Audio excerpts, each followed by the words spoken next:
They question you about the new moon.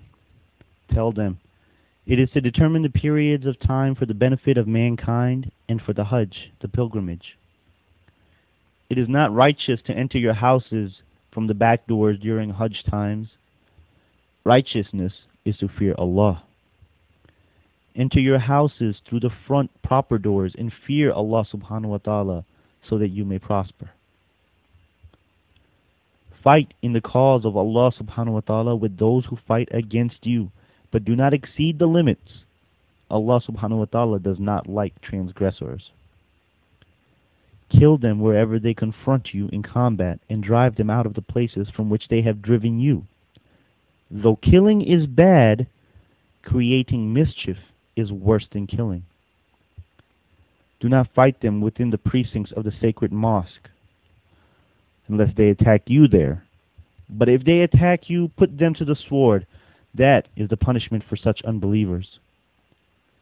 If they cease hostility, then surely Allah subhanahu wa ta'ala is forgiving and merciful.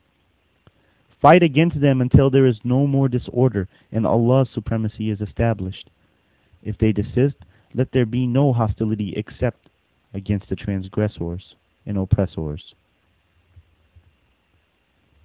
The sacred month in which fighting is prohibited is to be respected if the same is respected by the enemy. Sacred things, too, are subject to retaliation.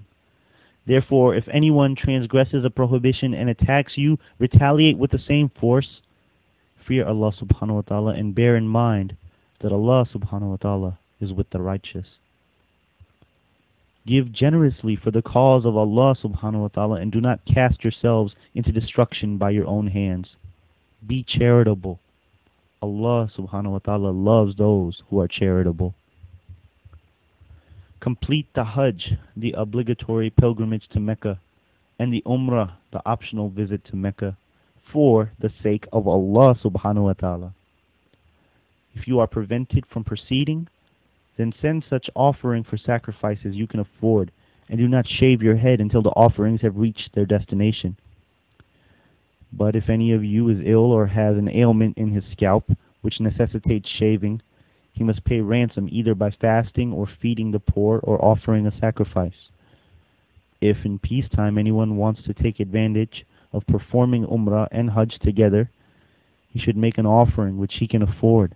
But if he lack the means, let him fast 3 days during the Hajj and 7 days on his return, making 10 days in all. This order is for one whose household is not in the precincts of the sacred mosque.